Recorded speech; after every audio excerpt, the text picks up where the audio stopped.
ಮುಖ್ಯಮಂತ್ರಿ ಸಿದ್ದರಾಮಯ್ಯ ಭ್ರಷ್ಟಾಚಾರದಲ್ಲಿ ತೊಡಗಿದ್ದು ಕೂಡಲೇ ರಾಜೀನಾಮೆ ನೀಡಿ ತನಿಖೆ ಎದುರಿಸಬೇಕು ಎಂದು ಆಗ್ರಹಿಸಿ ಧಾರವಾಡ ಜಿಲ್ಲಾಧಿಕಾರಿ ಕಚೇರಿ ಎದುರು ಬಿಜೆಪಿ ಕಾರ್ಯಕರ್ತರು ಪ್ರತಿಭಟನೆ ನಡೆಸಿದರು. ಮುಖ್ಯಮಂತ್ರಿ ಸಿದ್ದರಾಮಯ್ಯ ವಿರುದ್ಧ ರಾಜ್ಯಪಾಲರು ಪ್ರಾಸಿಕ್ಯೂಷನ್ಗೆ ಅನುಮತಿ ನೀಡಿರುವ ಹಿನ್ನೆಲೆಯಲ್ಲಿ ರಾಜ್ಯ ಕಾಂಗ್ರೆಸ್ ನಾಯಕರು ಹಾಗೂ ಸಚಿವರು ಬಾಯಿಗೆ ಬಂದಂತೆ ರಾಜ್ಯಪಾಲರ ವಿರುದ್ಧ ಅವಹೇಳನಕಾರಿಯಾಗಿ ಮಾತನಾಡುತ್ತಿರುವುದು ಸರಿಯಲ್ಲ.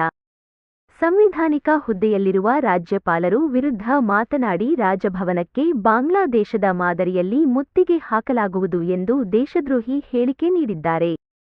ನಾಲಿಗೆ ಹರಿಬಿಟ್ಟು ಮಾತನಾಡಿದ ಕಾಂಗ್ರೆಸ್ ಮುಖಂಡರು ಹಾಗೂ ಸಚಿವರ ವಿರುದ್ಧ ಕೂಡಲೇ ಕ್ರಮ ಕೈಗೊಳ್ಳಬೇಕು ಎಂದು ಬಿಜೆಪಿ ಕಾರ್ಯಕರ್ತರು ಆಗ್ರಹಿಸಿದರು.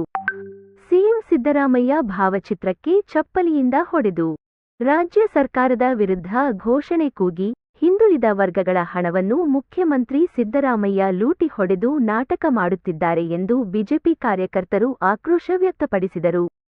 ಪ್ರತಿಭಟನೆಯಲ್ಲಿ ವಿರೋಧ ಪಕ್ಷದ ಉಪನಾಯಕ ಅರವಿಂದ ಬೆಲ್ಲದ, ಮಾಜಿ ಶಾಸಕಿ ಸೀಮಾ ಮಸೂತಿ, ಶ್ರೀನಿವಾಸ ಕೊಟ್ಯಾಣ, ಪ್ರಮೋದ ಕಾರಕೂನ, ಮೋಹನ ರಾಮದುರ್ಗ್, ರವಿಕಿರಣ ವಾಗ್ಮೋರೆ ಸೇರಿದಂತೆ ಹಲವರು ಇದ್ದರು.